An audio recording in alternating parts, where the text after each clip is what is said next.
Joining me now, we have Mark Polymeropoulos, former CIA senior intelligence officer and NBC News and MSNBC national security and intelligence analyst, and Tyler Pager, White House correspondent for the New York Times and co-author of 2024, How Trump Retook the White House and the Democrats Lost America.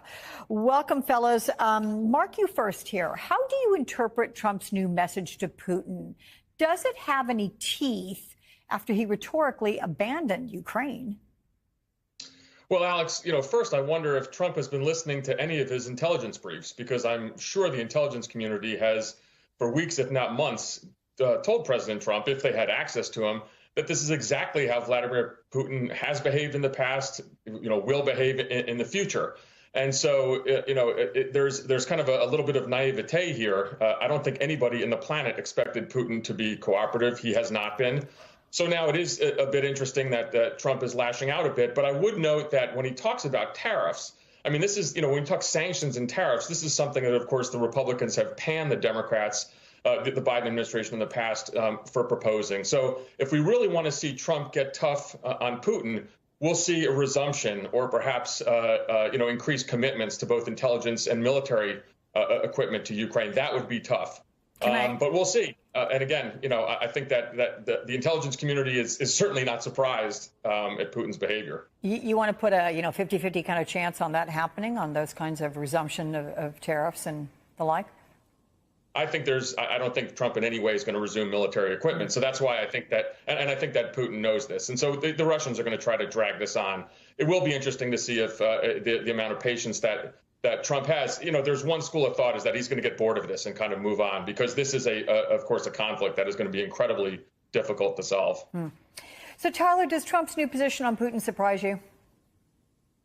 I mean, I think some of the rhetoric we are seeing from the president, as Vaughn said earlier, is surprising given how much of his and his allies' ire has been targeted at Zelensky. Obviously, there was that extremely contentious meeting between President Trump and President Zelensky in the Oval Office that blew up this proposed deal on rare earth minerals. And we have seen the president try to take a much softer tact toward Putin, saying he wanted to be the negotiator who could deal with both sides. Obviously, that approach has received a lot of criticism across the aisle, largely from Democrats, but even some Republicans concerned about the more conciliatory approach he is taking toward Putin. But again, this is just one comment, and we have to see how this plays out over time. But I think what's most important to take a step back here and think about is that what Trump says is he wants a deal. He wants to be able to go out and tout that he was, as he described himself in the inauguration speech, as a peacemaker president. And so Trump is looking for tangible victories that he can brag to the American people that he solved something that, in particular, Joe Biden could not. And so I think he's growing frustrated that he does not have those wins that he promised. We'll see if that translates into any sort of success in terms of, a ceasefire or a pause in fighting that goes beyond just the limited scope they've agreed before. But I think it's really important to think about what Trump wants in this situation to understand why he's lashing out at Putin today. Tyler, do you think Donald Trump thought it was going to be this hard, this challenging? I mean, on the campaign trail, he said day one, it'd be fixed. We all knew that wasn't going to happen. But do you think he expected it to be this hard? Yeah, well, he was asked about this, why he said, in 24 hours he would have a deal. And he said that he was being sarcastic and that he knew that it would take some time. But it's clear that he is growing frustrated, that the language that he's using is reminiscent of how he talks about a lot of people. But it's particularly unique in the way that he's approached Putin, and not just in this term, but throughout his political career. So I think there is clearly a sense of frustration. I think he thought he could bring the sides to the table and strike a deal. He's been very eager to tout his successes on foreign policy, the freeing of American citizens who were jailed or imprisoned in various countries around the world. So it's clear that he wants to get a deal. I think he is surprised by the intransigence he's seeing from Putin, but most foreign policy observers, even across the aisle, are not surprised, given this is Putin's playbook that he's adopted throughout his time dealing with the United States and previous presidents. Okay. Mark, Defense Secretary Hegseth, he's facing some renewed scrutiny after the Wall Street Journal report revealed that he brought his wife to 2 meetings with foreign military counterparts where sensitive information was being discussed. What are the security implications here? Well, I think this, goes to show that a lot of the concerns we had about Hegseth as Secretary of Defense, it's coming to fruition. He doesn't seem to be taking security precautions seriously. This, government business is serious. being the head of the Department of Defense is an incredibly important job. And so we have kind of seen a pattern here. And I think what you see, particularly coming from the Wall Street Journal, let's be honest, this is kind of the dean of conservatism in American media, not only the editorial board, but also the national security reporters. You see kind of this drip, drip, drip. And I think my sense is that some in the Pentagon are kind of tiring of Hegseth's behavior. He seems to be secure. President Trump has noted time and again that he does not want to fire Hegseth. But look, the signal kind of fiasco was, to many of us in the national security world, it's such an egregious violation of security principles. He's certainly on the hot seat. This story is not going to help. And I think you'll see more. There might be more signal chats, but there's a lot of scrutiny on him now, and I think for good reason. And Tyler, you had new reporting this week inside Trump's internal deliberations of potentially firing his national security advisor, Mike Waltz. He has since told NBC News he's not going to be firing anyone in the Signal Group chat scandal. But what can you tell us about his thought process this week? And would you bet good money on it that he won't end up firing someone? Yeah, I'm not in a position to bet money on anything. I'll just tell you what we've learned. My colleague Maggie Haberman and I reporting about the conversations that the president has had with allies over the last few days, casting about what he should do with the Mike Waltz situation. And I think Mark's point is really important here.